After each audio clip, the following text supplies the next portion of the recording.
you decide to open the independent baking company? Probably made the final decision one day after getting a haircut at the Strand, which used to be a salon right where the bakery is now, and the guy cutting my hair, Michael Joyce, essentially offered me the building for a bakery.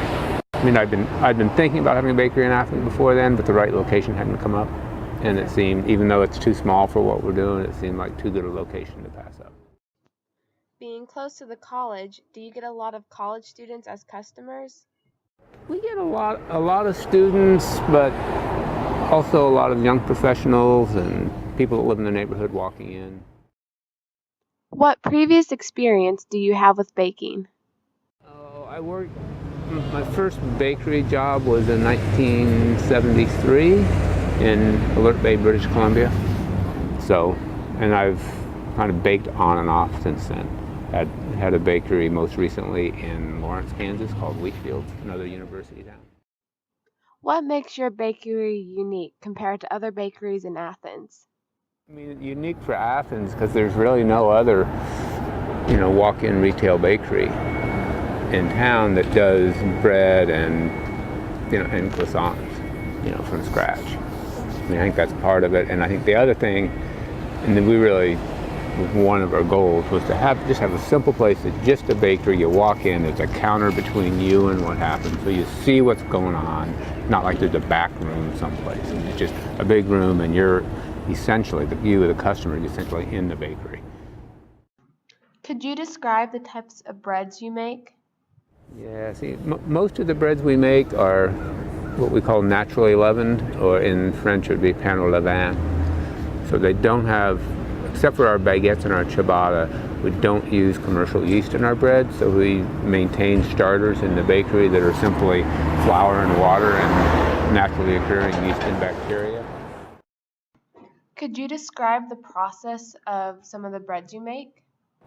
So the first part of the process is building up that starter by just adding flour and water and then giving a proportion to it. And that starts like 24 hours before the actual bread dough is mixed. And then the dough is mixed, allowed to ferment in bulk. Say if we've got 100 pounds of dough, we put that into smaller tubs and it ferments in bulk for several hours. And then we divide that into loaf-sized pieces, shape those, let them rise either at room temperature or in a walk-in cooler, and then we can hold them overnight and bake them early in the morning. So there's two different procedures. One is just like our whole wheat bread is like from the time we mix it to the time it goes in the oven is about 5.5 or 6 hours. For breads like our 5 Points Levain or white sourdough, it's we'll put that in the mixer at noon today, and it gets baked at 4:30 tomorrow morning. That helps develop flavor and texture, and also helps the baker's life, as far as scheduling. We only have to get up at 2:30 instead of 1:30. Are there any certain ingredients that you prefer to use?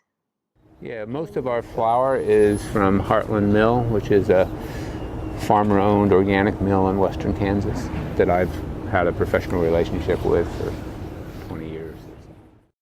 What is your most popular product? I would have to say, much to our surprise, chocolate croissant. and after that, baguettes.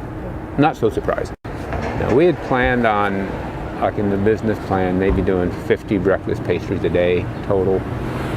And we're so far beyond that, even on our slowest days. It's kind of silly to think about it now. When does the typical day start at the independent baking company? The first person gets in around 3 or a little before, and starts mixing the first doughs. The baker gets here half hour later, starts baking off the loaves that have been retarded overnight and staging the pastry to go in the oven, and then we open up at 7 every day.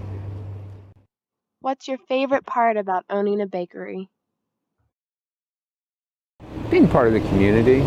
The people that come through are great. You get to meet a mix of people from different walks of life, and I think being part of the Athens food community is really important. It's very very diverse and strong and very supportive.